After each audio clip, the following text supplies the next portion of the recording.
Dirahmati Allah Ta'ala. Assalamualaikum warahmatullahi wabarakatuh. Innal hamdalillah nahmaduhu wa nasta'inuhu wa nastaghfiruhu wa natubu ilaih wa na'udzu billahi min syururi anfusina wa min sayyiati a'malina. May yahdihillahu fala mudilla lahu wa may yudlil fala hadiyalah. Asyhadu an la ilaha illallah wahdahu la syarika lah wa asyhadu anna sayyidana wa habibana Muhammadan abduhu wa rasuluh.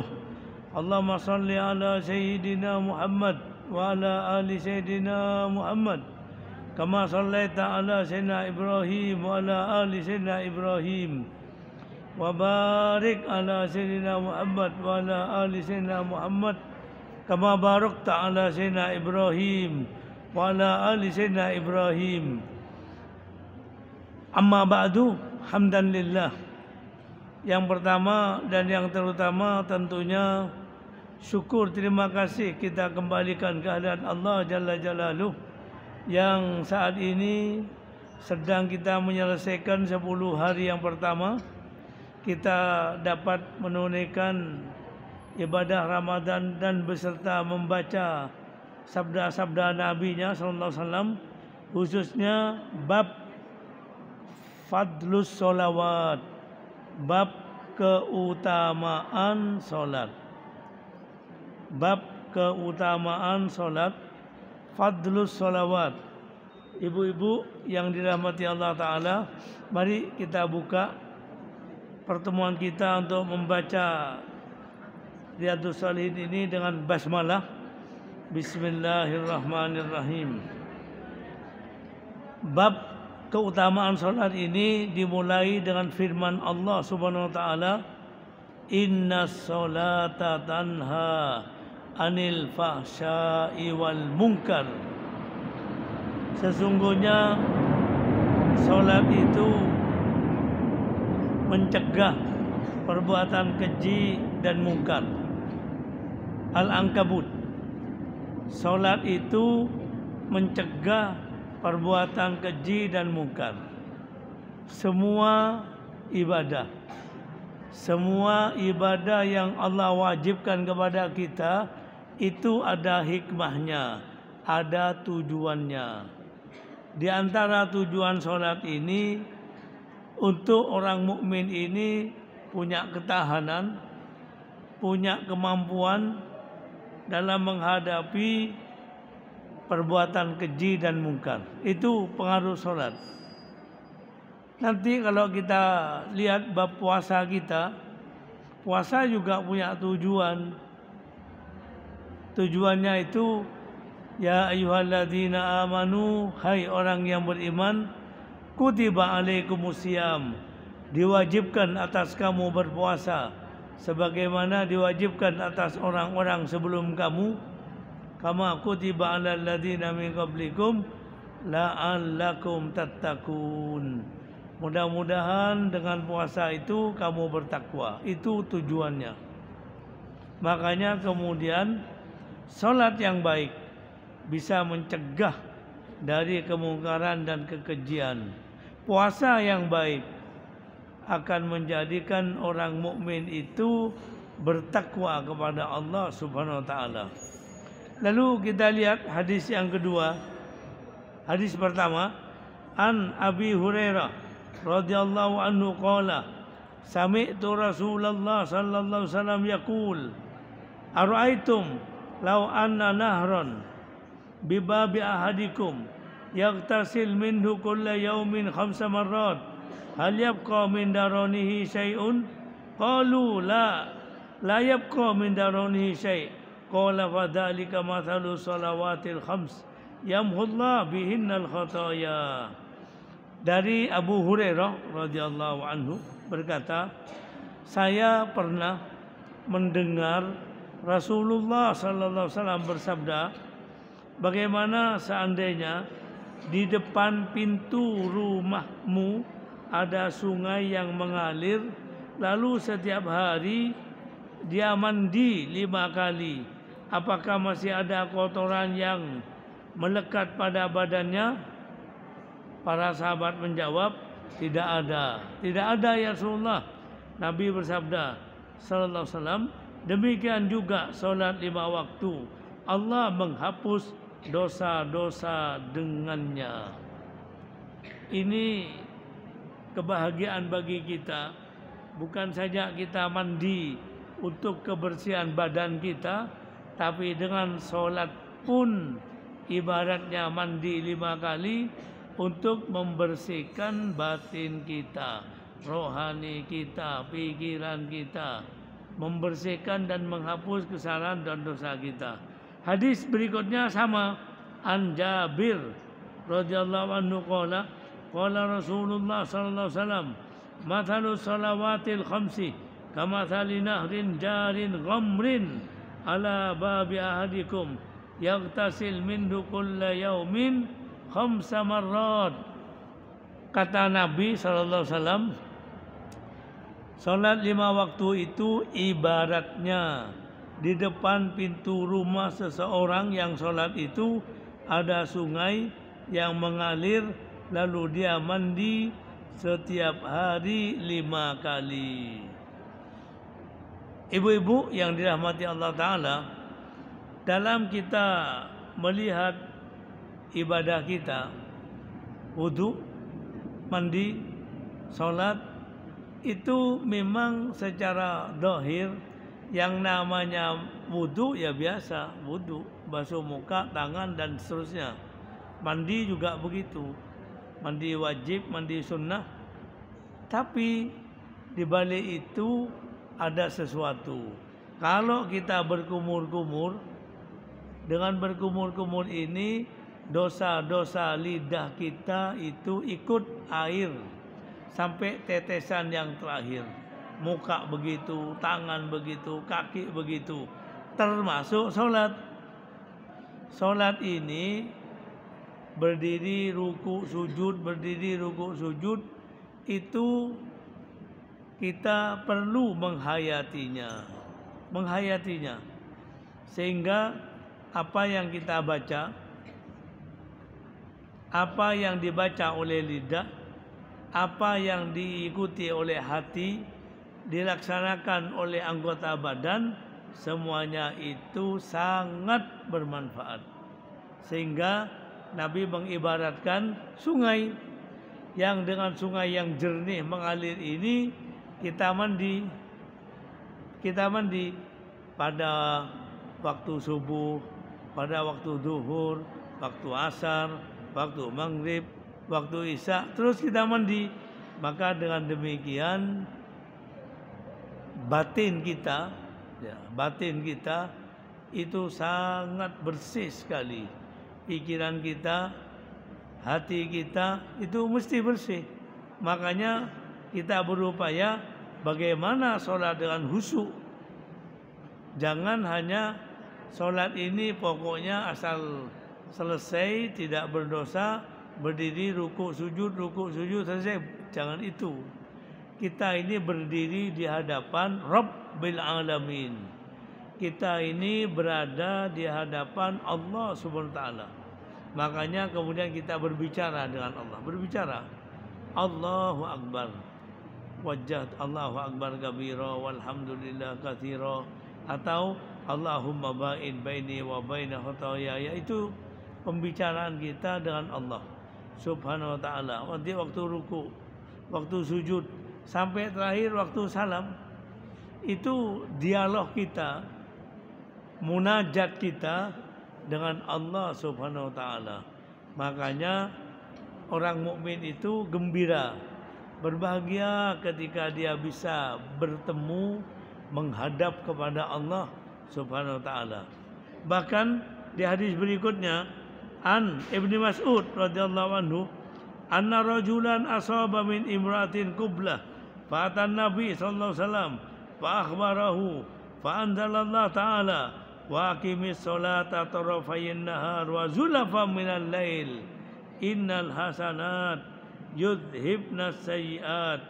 Faqala ar-rajul aila hadha qala aliya hadza qala li jami' ummati kullihim.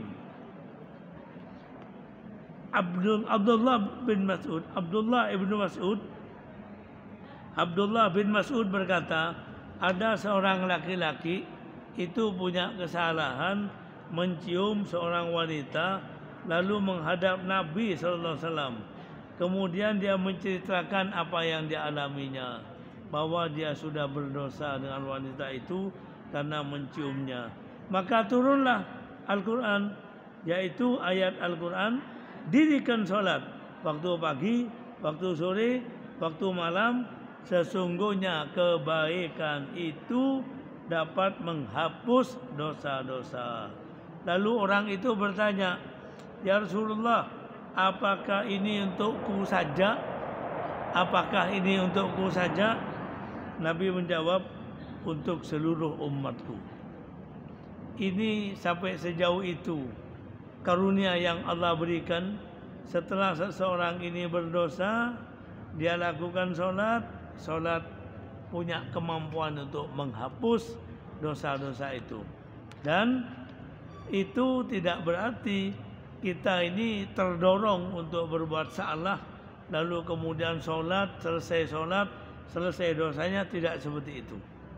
Berikutnya kita lihat betapa karunia yang Allah berikan kepada kita. An Abi Hurairah radhiyallahu anhu, anna Rasulullah sallallahu alaihi wasallam qala, as-salawatul khams wal jum'ah ilal jum'ah kafaratun lima bainahunna ma lam tughsal kabair. Dari Abu Hurairah radhiyallahu anhu, Nabi sallallahu alaihi wasallam bersabda, salat 5 waktu dan Jumat ke Jumat, Ramadan ke Ramadan, itu dapat menghapus dosa-dosa kecil selama itu selagi tidak dikerjakan dosa besar. As-salawatul khams, salat 5 waktu, wal jum'ah ilal jum'ah, wa Ramadan ila Ramadan. Ini semuanya memberi kesempatan kepada kita tiap hari, duhur, asar, maghrib, isya. Ada masalah, kesalahan dan dosa, ini dengan izin Allah SWT akan menghapus kesalahan kita. Jum'ah ilal Jum'ah, dari Jumat ke Jumat, ini juga menghapus kesalahan-kesalahan kita. Wa Ramadan ila Ramadan, dari Ramadan ke Ramadan, ini dihapus dosa-dosa kita, selama tentu dosa besar tidak boleh dilakukan. Kalau dosa besar dilakukan, maka sholat ini tidak bisa menghapusnya. Sholat Jumat tidak bisa menghapusnya. Makanya selama dosa besar tidak dilakukan. Dan hadis berikutnya, An Utsman bin Affan radhiyallahu anhu qala, sami'tu Rasulullah sallallahu alaihi wasallam yaqul, ma min imri'in muslim tahduruhu salatun maktubah fayuhsin wudu'aha wa husu'aha wa ruku'aha illa kanat kafaratan lima qablaha minad dunub ma lam tu'ta kabiratun.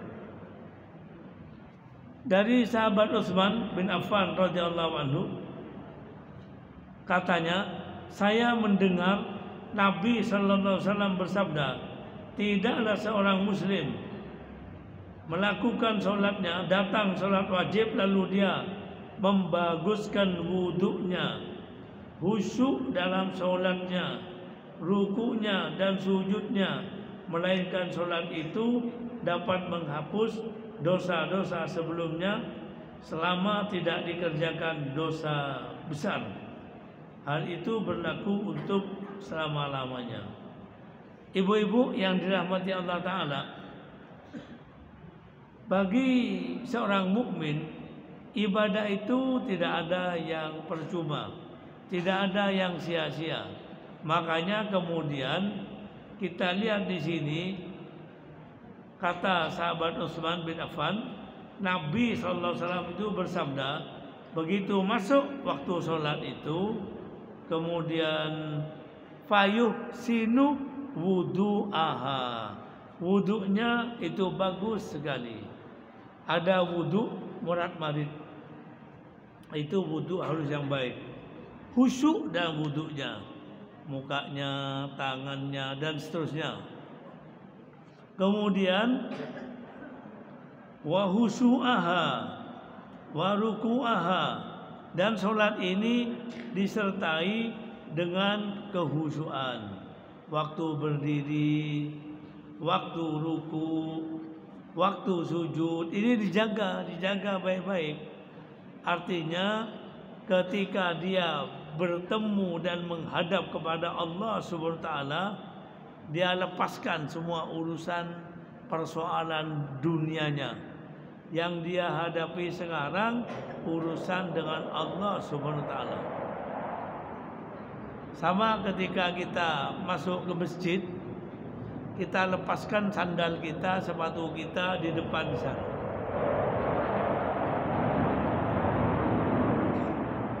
Begitu sholat, lepaskan semua urusan dunia kita. Lepaskan, buang. Satukan hati, satukan pikiran untuk kita ini menyebut-nyebut namanya, memuja, memuji, dan berdoa dan meminta untuk kita. Itu sangat penting sekali. Dan ini, ibadah seperti ini dapat menghapus kesalahan kita, dapat menghapus dosa-dosa kita, selama bukan dosa besar. Pokoknya yang penting jauhi dosa besar. Karena dosa besar itu sulit untuk dihapus dengan sholat atau seperti tadi sholat Jumat. Tapi yang penting bagi kita adalah kita ini dosa besar dijauhi, dosa kecil apa boleh dilakukan.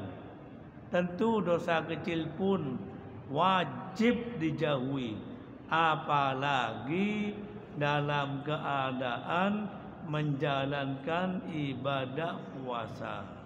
Ibu-ibu yang dirahmati Allah Ta'ala, kalau kita sholat itu takbiratul ihramnya, kita mulai sholat takbiratul ihram, Allahu Akbar, namanya takbiratul ihram. Artinya takbiratul ihram itu artinya takbir yang dengan takbir ini terlarang segalanya. Mau makan, mau minum, mau menoleh dilarang, karena sudah mulai Allahu Akbar. Makan, minum, berbicara, tertawa, terbahak-bahak itu sudah dilarang dengan takbiratul ihram. Kemudian sesudah itu kita selesai sholat ini diakhiri dengan salam, Assalamualaikum. Andai kata sekarang kita buat perbandingan dengan puasa. Puasa itu kapan takbiratul ihramnya, Bu? Pakai ini istilah takbiratul ihram. Kapan takbiratul ihramnya puasa? Waktu imsak, ya. Jadi kita ambil adzan dikumandangkan, itulah sudah mulai takbiratul ihram. Terus berjalan sampai kemudian salamnya kapan? Bukan, maksud saya harian. Salamnya itu waktu maghrib. Begitu adzan kita Assalamualaikum warahmatullah. Boleh berbicara, boleh kalau sholat. Nah sekarang takbiratul ihramnya adzan subuh terus sampai adzan maghrib, itu Assalamualaikum. Kalau sholat tidak boleh berbicara, tidak boleh. Sama dengan puasa. Kita juga begitu sudah adzan subuh, bukan hanya tidak boleh makan, bukan hanya tidak boleh minum, Allah yahdina, tidak boleh ngerasani orang, tidak boleh berkata bohong. Terus ini ketat ini sampai maghrib, kemudian selesai sudah penjagaan kita.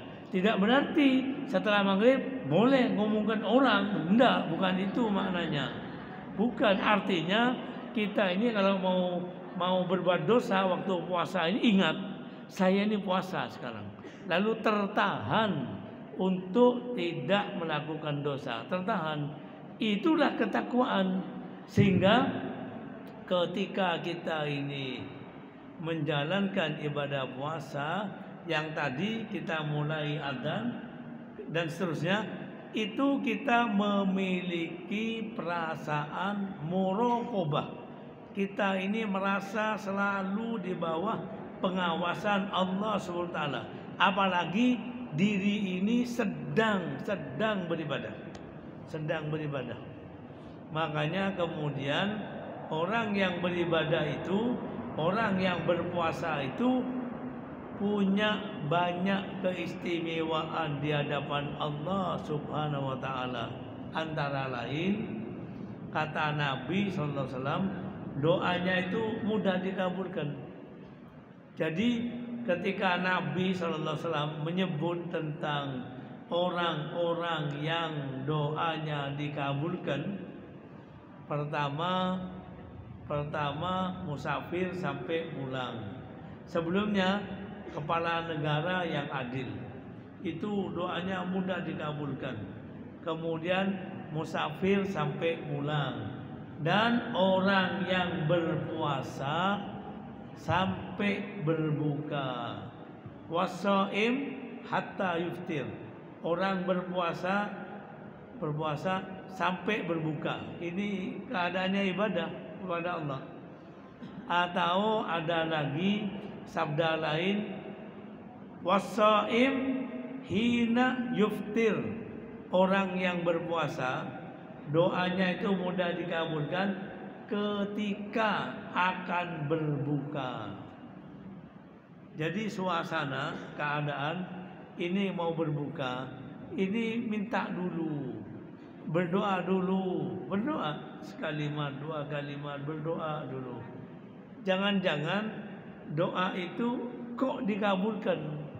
Karena masalahnya kita ini ibu-ibu yang dirahmati Allah Ta'ala, kita beribadah, kita berdoa, kita berbicara dan seterusnya, itu kita tidak tahu di mana itu yang kemudian kalau ibadah tadi di mana yang diterima, kita tidak tahu.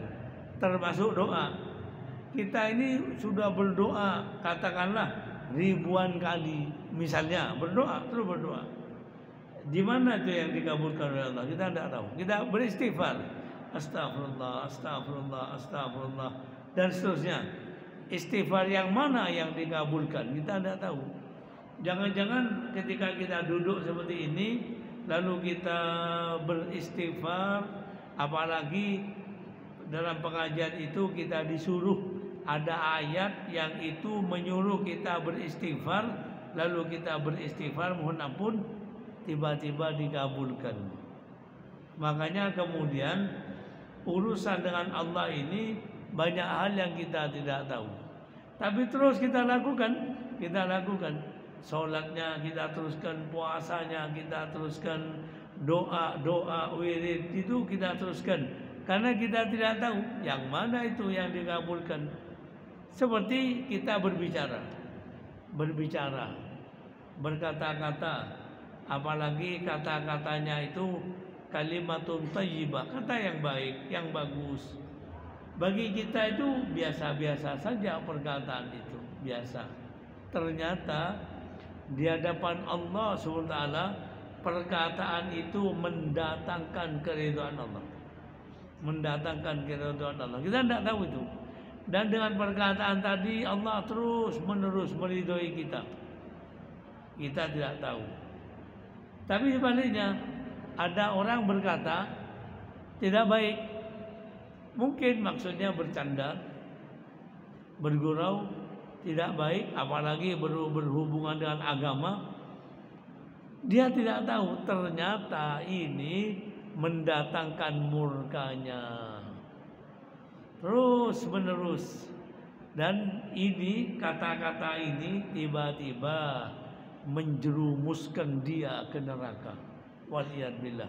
Mungkin saya pernah menyampaikan kepada ibu-ibu ketika sahabat Mu'ad bin Jabal radhiyallahu anhu bertanya, mohon pertanyaan kepada Nabi, ya Rasulullah, saya mohon tanya ya Rasulullah, saya mohon bimbingan ya Rasulullah, tolong tunjukkan kepada saya amal yang amal ini, amal perbuatan ini memasukkan saya ke surga dan menjauhkan saya dari neraka.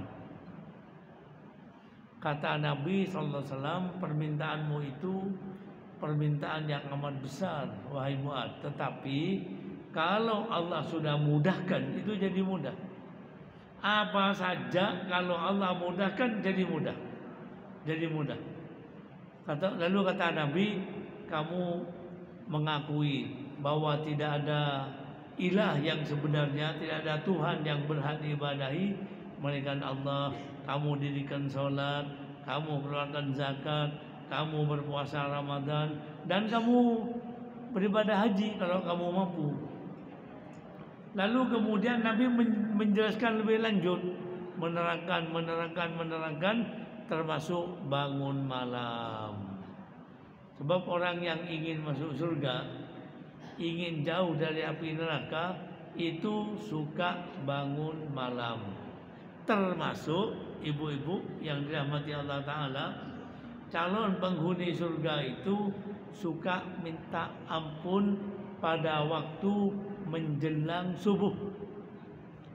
Jadi di Al-Quran itu disebutkan wabil ashar hum yastaghfirun. Waktu sahur, kalau kita waktu sahur makan, bukan itu. Waktu sahur ini waktu sebelum subuh. Waktu sebelum subuh mereka itu suka minta ampun. Apalagi Ramadan, jangan tidak minta ampun waktu menjelang subuh. Artinya kita ini kalau bisa sebelum sahur, bersahur, kita sholat dulu. Kita sholat dulu, sholat sunnah. Kalau kita sudah sholat witir malam hari, tidak usah sholat witir lagi. Kita sholat sunnah, pokoknya sholat sunnah. Lalu kemudian kita minta ampun kepada Allah Subhanahu wa ta'ala. Lalu kita makan sahur. Sedikit sebentar lagi imsak selesai. Orang yang mau masuk surga itu antara lain suka beristighfar waktu menjelang subuh. Lalu Nabi menambah lagi keterangannya, termasuk berjihad dalam Islam dan seterusnya. Kemudian terakhir, yang penting terakhir, Mu'ad, pokok dari apa yang saya sampaikan tadi kepadamu untuk masuk surga dan untuk jauh dari neraka, kata Nabi SAW, amsik alaika hadza, jaga lidahmu. Itu terakhir pesannya Nabi kepada sahabat Mu'ad bin Jabal, Mu'ad, jaga ini. Nabi itu tidak bicara jaga lidahmu, tidak. Tapi Nabi itu lebih suka sambil menunjuk, karena sambil mendengar, sambil melihat lidahnya Nabi SAW. Itu jaga lidah. Mu'ad agak heran juga, apa bisa itu orang masuk neraka karena lidah? Ya Rasulullah, apakah orang itu bisa disiksa karena lidah? Lalu Nabi mengatakan, Mu'ad, orang itu bisa dijerumuskan, diseret, dibuang ke neraka karena lidahnya. Makanya Di Quran itu ada dua kalimat. Kalimatun thayyibah, kalimat yang baik. Ada lagi kalimatun khabithah, kalimat yang buruk. Jadi kalau kalimat yang baik, misalnya yang paling bagus, la ilaha illallah, subhanallah, alhamdulillah, dan kata-kata yang baik, yang jujur, tidak bohong, itu perkataan. Tapi perkataan yang buruk, kalimatun khabithah, kata-kata yang jelek, yang buruk, lalu dia berkata, Quran ini palsu adanya, bohong ini. Sebagaimana yang sekarang ini, yang kemarin disidangkan itu, ada orang dia berkata perkataan buruk, mengatakan Nabi Muhammad itu palsu, Quran itu palsu, semua Islam ini palsu. Itu kalimatun khabithah. Kata Nabi, orang itu bisa terseret ke api neraka. Coba lihat perkataan Fir'aun yang buruk, aku Tuhanmu yang maha tinggi. Itu perkataan Fir'aun. Itu perkataan Fir'aun. Nah, kita ini kebalikan dari itu. La ilaha illa anta subhanaka inni kuntu minadz zalimin. Engkau ya Allah Rabbku, engkau ya Allah tempat aku menyembahmu. Sehingga kalimatun thayyibah, kata-kata yang baik, yang kata-kata yang baik itu bisa memberatkan amal timbangan. Nanti dari kiamat akan ditimbanglah amal seseorang, perbuatan seseorang, termasuk perkataannya. Kalau dia mengatakan la ilaha illallah, ini perkataan yang paling memberatkan timbangan. Tidak ada yang lebih memberatkan timbangan kecuali ini. Fa'lam annahu la ilaha illallah. Ada satu hadis qudsi. Jadi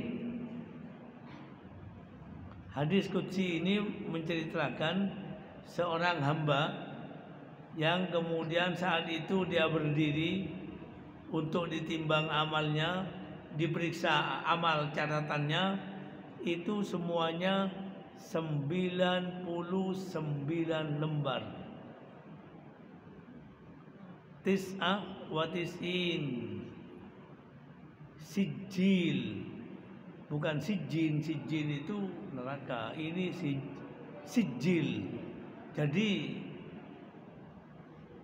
kalla inna kitabal abror, kalla inna kitabal fujjar lafi. Nah, itu ayatnya diantaranya lafi sijil. Dia satu kitab itu sejauh mata memandang. Satu kitab 99 kitab. Sehingga hamba ini ketika ini yang 99 diletakkan di timbangan amal itu, beratlah amal buruknya, ringanlah amal baiknya. Tapi kata Allah SWT, hari ini kamu, hambaku, hari ini kamu tidak dirugikan.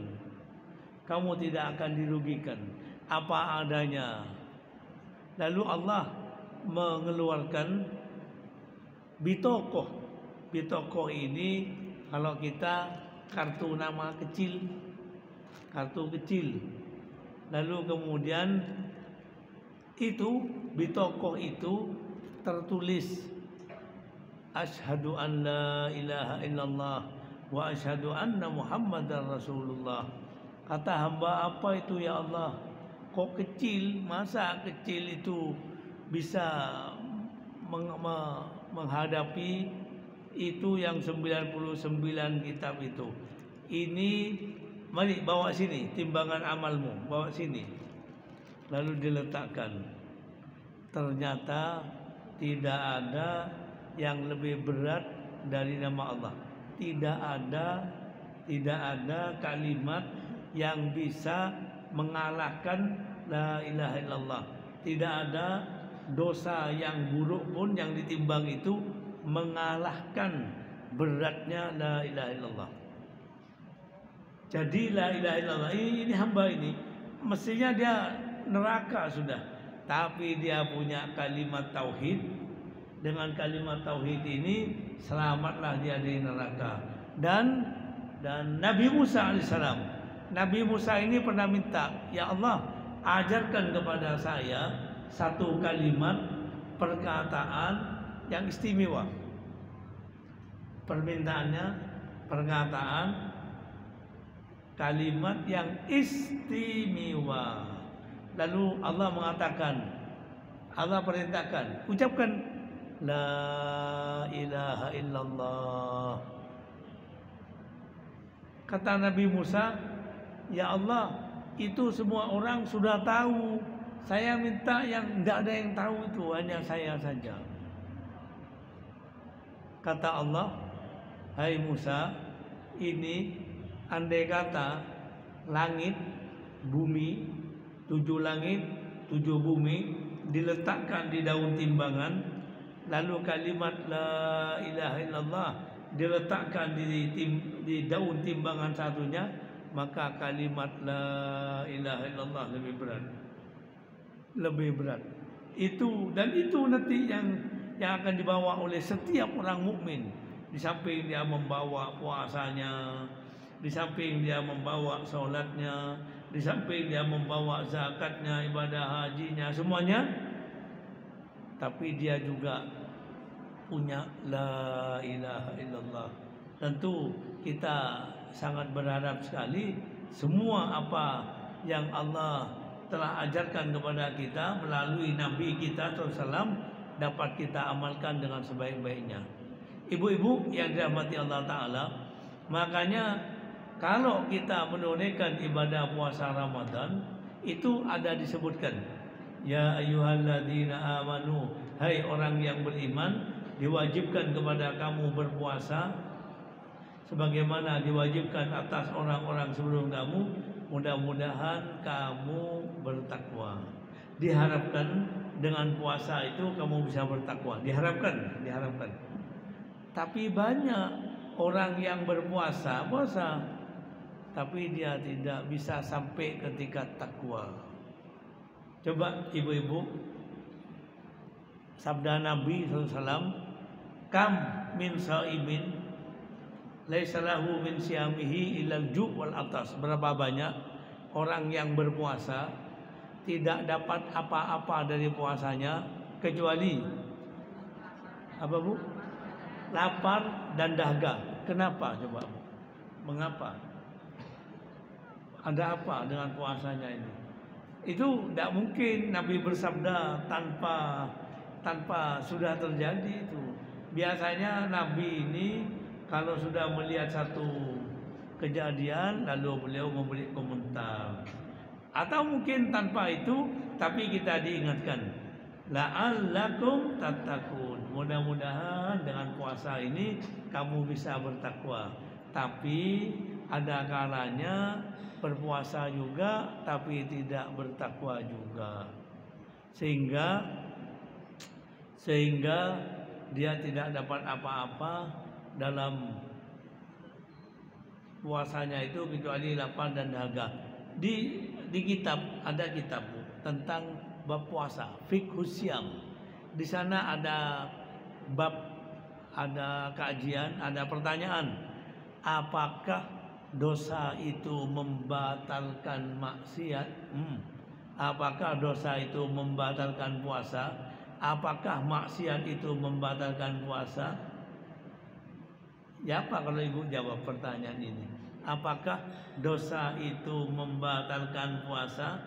Hari itu tiba-tiba dia 1 jam dia ngerasanya orang itu 1 jam. Pertanyaannya, apakah yang itu bisa membatalkan puasanya? Ya apa, Bu? Tapi puasanya sah. Terus ya, ibu pinter ibu ini sudah, masya Allah, alhamdulillah. Jadi makanya kita itu, jadi jawaban yang keras ya Bu, keras, batal itu puasanya. Itu keras. Kita ambil yang lunak seperti tadi, yang tidak keras, yang moderat puasanya itu. Dan ini memang pendapat ulama tidak batal. Tapi nah itu tadi.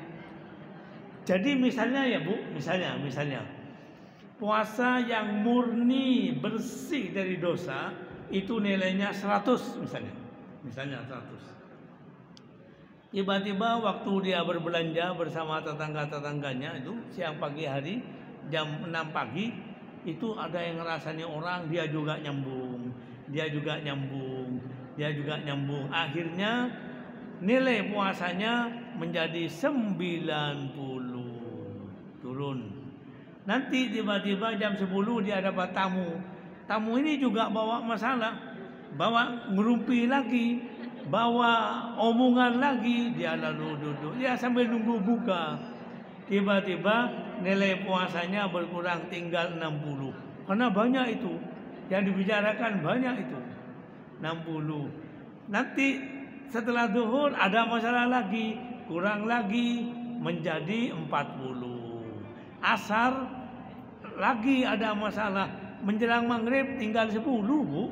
Nah, tinggal itu masih lumayan, tinggal 10. Bayangkan kalau tidak ada, atau mungkin minus, sudah puasanya tidak diterima, dia juga punya tanggungan dosa. Makanya kemudian Nabi kita salawatullah wassalamu alaih mengajarkan kepada kita untuk bertakwa. Jadi Bu ya, kalau kita dapat tamu atau waktu di pagi hari kita mau berbelanja, kita datang di tetangga A, B, C, D, 4, 5 itu kita bilang, kita belanja ya, minta tolong kita puasa sekarang jangan ngomongin orang ya, tolong itu. Kira-kira ya apa Bu? Kan tidak apa-apa toh Bu, sepakat ya Bu, kita tidak ngomongin orang, cukup berbelanja saja. Ini belanja berapa, selesai, mari kita tutup dengan doa, semoga itu luar biasa itu Bu. Itu karena itu suasana yang itu bisa kita itu mendengarkan perkataan orang atau kita yang berbicara, itu yang kita tidak inginkan. Nah, makanya ketakwaan itu kan seperti itu. Ketika sahabat Umar radhiyallahu anhu bertanya kepada sahabat Ubay bin Ka'ab, ada nama lain dalam riwayat itu pakai nama lain. Umar bertanya, Ubay, apa pendapatmu mengenai takwa? Takwa itu kayak apa? Kata Ubay bin Ka'ab, wahai sahabatku Umar, pernahkah kamu melalui satu jalan yang banyak durinya? Pernahkah kamu berjalan di tempat yang banyak durinya? Kata Umar, pernah saya. Pernah lewat tempat itu. Kata Ubay bin Ka'ab, apa yang kamu lakukan? Di tempat itu, gang sempit itu banyak durinya. Apa yang kamu lakukan? Kata Umar, saya waspada, saya berhati-hati supaya kaki saya tidak menginjak duri itu. Kata Ubay bin Ka'ab, fadzalika taqwa. Itu takwa itu kayak gitu. Takwa itu kayak gitu. Di depan kita ini Bu, banyak berserakan dosa Bu. Artinya kalau kita ada datang kepada dosa itu datang kok ke tempat kita. Bisa datang, bisa orang bawa masalah, bawa sesuatu untuk ngerasani orang. Apalagi orang itu, tapi bukan kita Bu, bukan. Jadi orang itu terbiasa ngomongin orang, terbiasa mengurus urusan orang, terbiasa. Jadi kalau dia tidak ngomongin orang pagi-pagi, gatal itu mulutnya itu. Makanya dia cari kita datangi kita. Lalu kita terus dia bilang, kamu tahu enggak itu? Nah, mulai dia. Kita sudah bilang, saya tidak akan beri kopi dia biar tidak terlalu lama. Itu pun masih lama masih.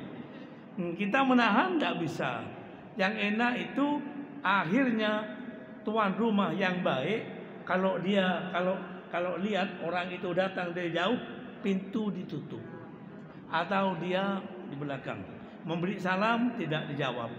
Salam tidak dijawab 3 kali, sebaiknya pulang. Tapi itu tidak mau menyerah, masuk ke dalam, cari mana kita itu. Karena itu memang teman kita, ya. Astagfirullahaladzim. Jadi ini Bu, kata Ubay bin Ka'ab, itulah dosa. Semua di depan kanan kiri kita ada dosa. Artinya bisa terjadi dosa itu kita yang melakukannya atau orang lain yang melakukannya. Makanya Allah SWT berfirman, wattaqullah haqqa tuqatih. Bertakwalah kamu kepada Allah dengan sebenar-benarnya takwa. Artinya kita ini mewaspadai. Waspada, ini ada duri ini, jangan diinjak. Kita jauhi, kita hindari. Dan makanya kemudian ketika Allah SWT berfirman mengenai neraka, wattaqun nar, waspadailah neraka, hindari neraka ini. Apa yang mau dihindari? Perilaku, perbuatan, perkataan yang itu jangan sampai mengarah ke sana itu. Itu antara lain pengaruh dari ibadah puasa. Kalau ibadah zakat, pengaruhnya itu Quran tidak mengatakan mudah-mudahan kamu bertakwa dengan zakat ini. Bukan, tapi kata Al-Quran itu ambil zakat mereka untuk mensucikan mereka. Hud min amwalihim tuzakkihim wa tutahhirum biha. Jadi hud min amwalihim, ambil zakat mereka itu. Yang dengan itu kamu bisa mensucikan hati mereka. Biasanya hati ini Bu, ada bakhilnya, ada kikirnya, ada dosanya. Makanya ada ibadah hati di satu sisi, tapi juga ada dosanya hati di sisi lain. Hati ini punya ibadah, ada iman, ada tawakal, ada takut kepada Allah, bersangka baik kepada Allah. Tapi hati ini juga punya dosa, ada dengki, ada hasad. Ini membawa kepada dosanya hati. Makanya kemudian kalimat la'allakum tattaqun ini memang luar biasa sekali. Tapi nanti setelah ayat 185, syahrul ramadan alladzi unzila fihil Qur'an, bulan Ramadan ini diturunkan Al-Qur'an, maka lalu kemudian berpuasalah kamu. Lalu di akhirnya sempurnakan puasa itu sampai 29 atau 30, kemudian walitukabbirullaha ala ma hadakum, untuk supaya kamu mengagungkan nama Allah, wala'allakum tashkurun, supaya kamu bisa bersyukur kepada Allah. Kita bersyukur kepada Allah karena sampai saat ini dengan rahmatnya, dengan bantuannya kita ini bisa hadir ke tempat ini. Dengan bantuannya nanti kita akan sholat zuhur. Dengan bantuannya kita juga nanti sholat maghrib lalu berbuka. Semua dengan izinnya, semua dengan bantuannya. Tidak ada yang kita ini bisa sendiri, berbuat sendiri, tidak bisa. Tidak bisa. Makanya orang mukmin itu ketika dia bisa melakukan sholat, dia bersyukur kepada Allah. Karena bantuannya dia juga bisa menunaikan ibadah haji, dia bersyukur kepada Allah. Karena itu semuanya bantuan dan pertolongannya. Ibu-ibu, pada kesempatan yang baik ini kita ingin berdoa. Tapi sebelum berdoa, mungkin ibu ada sesuatu yang di antara doanya itu adalah doa khatmil Quran dan lain-lainnya. Sebelum berdoa, mungkin ibu-ibu ada sesuatu yang perlu kita tukar pikiran. Mohon carikan persoalan yang mudah, jangan yang sulit. Iya Bu, tidak enak yang sulit itu tidak enak. Yang gampang Bu. Ya rukun iman itu ada berapa gitu Bu. Ya. Mungkin Bu ada, kalau tidak ada kita akan doa. Pertama kita akan membaca doa khatmil Quran. Oh iya, ini Bu.